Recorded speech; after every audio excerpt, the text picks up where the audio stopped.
Integrated residential స్కూళ్లను అందించి పేదలకు విద్యను అందించాలి, ఆ పిల్లల భవిష్యత్తును తీర్చిదిద్దాలి అని ఇవాళ మన ప్రభుత్వం ప్రణాళికబద్ధంగా ముందుకు వెళ్తుంది. మిత్రులారా, ఇవాళ ఆలోచన చేయండి.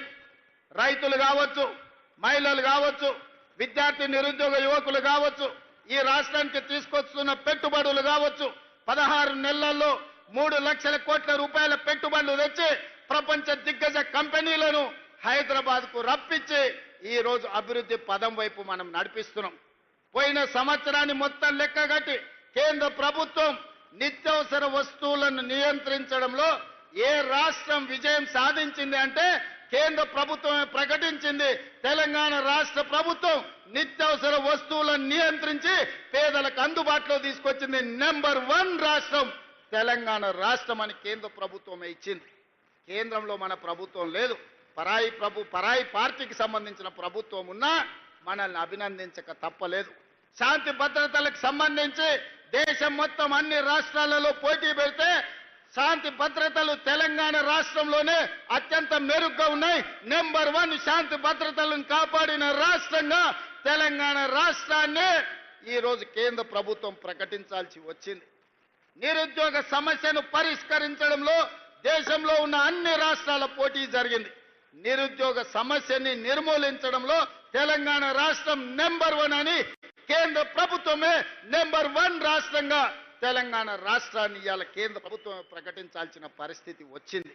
అంటే ఏ రంగంలో అయినా ఇదే కాదు, పన్నుల వసూళ్లలో రాష్ట్ర ప్రభుత్వానికి వచ్చే ఆదాయంలో ఏ రాష్ట్రం అత్యధికంగా తన పన్నులను వసూలు చేసింది అనంటే తెలంగాణ రాష్ట్రమే. సొంతంగా పన్నుల సేకరణలో నెంబర్ 1 రాష్ట్రం తెలంగాణ రాష్ట్రం అని ఇవాళ కేంద్ర ప్రభుత్వము ఇవాళ ప్రకటించింది. అందుకే మిత్రులారా, పరిపాలన మన చేత కాదని, మన వల్ల కాదని, పాలమూరు జిల్లా వాళ్ళకు పాలన చేత కాదని అవహేళన చేస్తున్న వాళ్లకు ఇదే ధీటైన జవాబు. పాలమూరు వాళ్ళు తట్ట పని, పార పని, మట్టి పని కాదు, పరిపాలనలో కూడా నెంబర్ 1గా దేశానికి ఆదర్శంగా నిలబడతామని, ఈ దేశానికి తెలంగాణ రాష్ట్రాన్ని ఆదర్శంగా నెంబర్ 1గా తీర్చిదిద్దుతామని ఈ 16-17 నెలల్లో మనం నిరూపించినాం. కానీ ఇది సరిపోదు, ఇంకా ముందుకు వెళ్ళాలి అనంటే ప్రజలందరూ మమేకమై మనతో కలిసి వచ్చి మా అడుగులో అడిగేసి మమ్మల్ని ఆశీర్వదించి ముందుకు నడపండి. అచ్చంపేటలో ఏ విధంగా అయితే ప్రతి రైతుకు సోలారు పంపు సెట్టు ఇచ్చి విద్యుత్ అవసరం లేకుండా స్వయంగా ఆదాయాన్ని పెంచుకోవడానికి అచ్చంపేటను ఏ విధంగా ఆదర్శంగా తీర్చిదిద్దాలనుకుంటున్నామో తెలంగాణ రాష్ట్రంలో కూడా ప్రణాళికలు చేయాలి.